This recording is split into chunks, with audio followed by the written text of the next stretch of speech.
The Kilburn Street Theatre presents Ornamental Garden, written by Sebastian Andrews, read by Rosa French. Kilburn Grange Park, the Rose Garden. We join Tyro, who's paralytically drunk, talking to the clouds.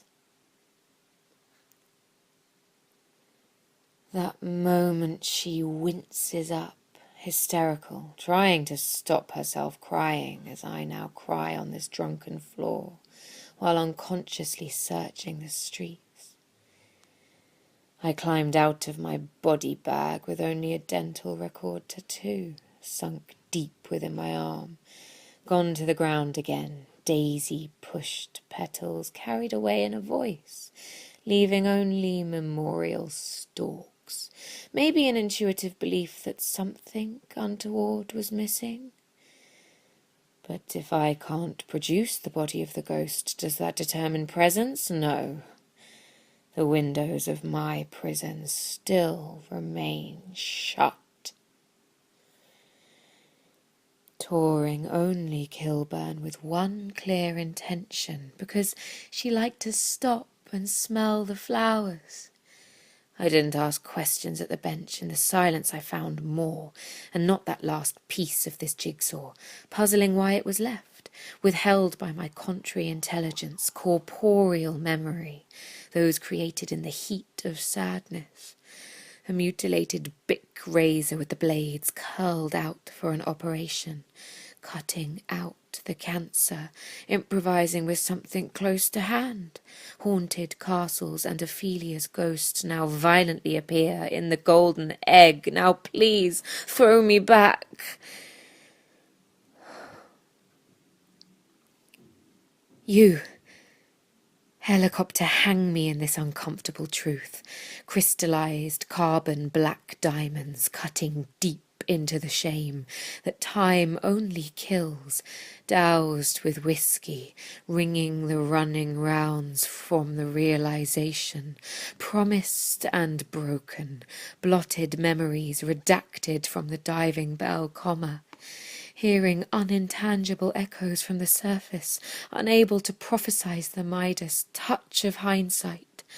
Averse to Eurydice, I can look back, but I couldn't see forward, as I walk out so freely from this Kilburn hellfire's high road, without a thought or care for saving my soul. Inside this delusion I was still ill, but enabled. She had me stuffed on a plinth, prodded in a cage, when it all just stopped, but I'm still not awake yet.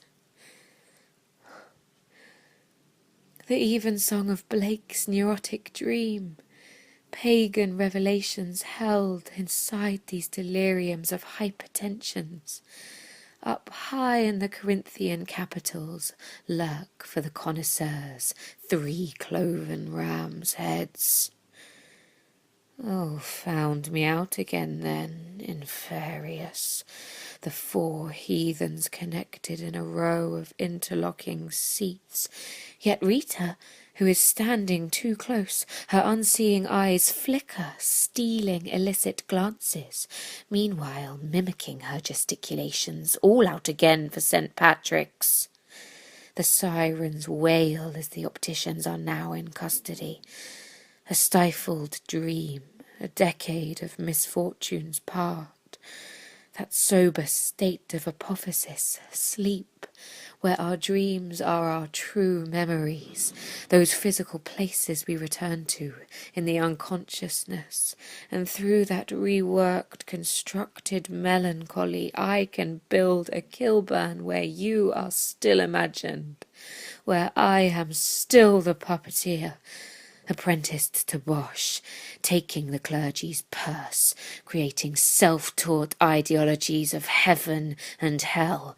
But come back tomorrow with your newfangled ideas, and I'll show you within my stylized conjecture a picturesque view of this enforced enslavement, inside this dependency of London living, staying together for the rental, kids.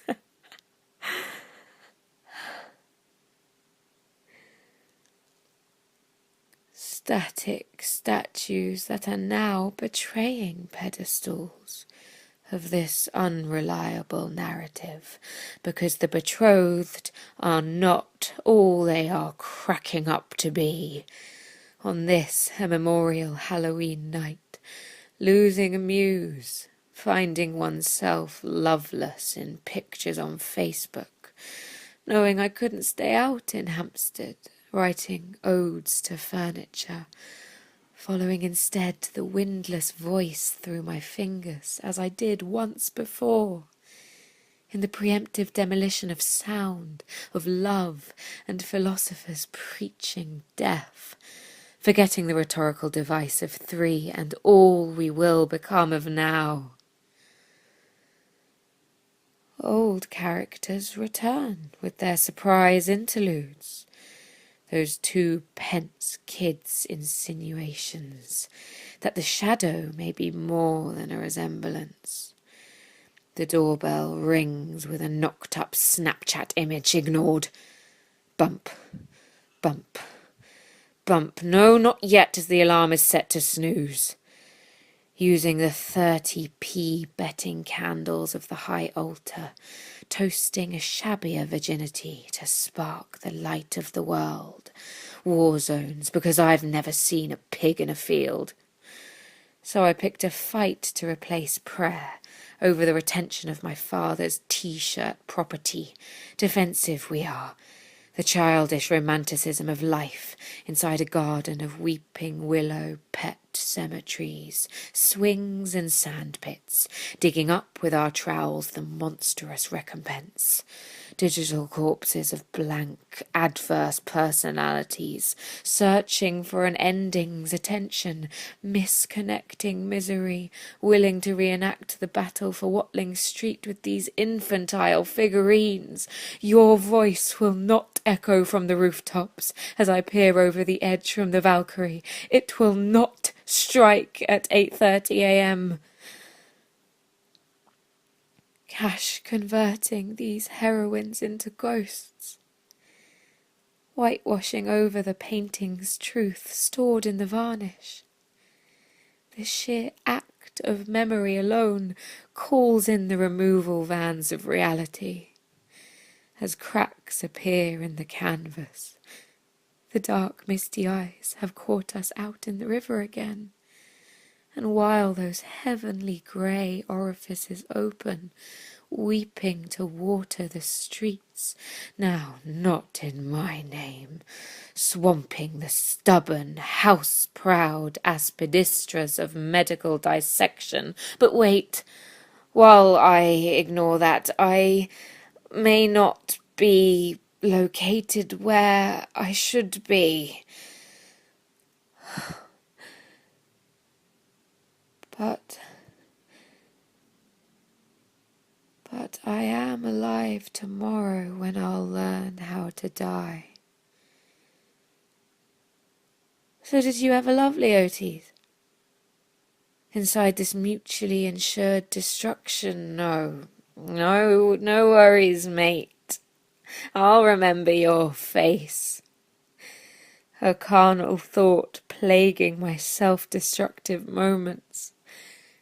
8:30 a.m.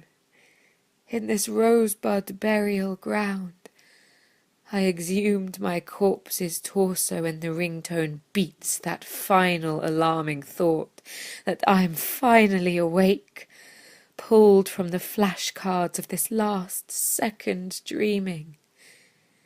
I register the phone's blinking green dock light with the final message, reading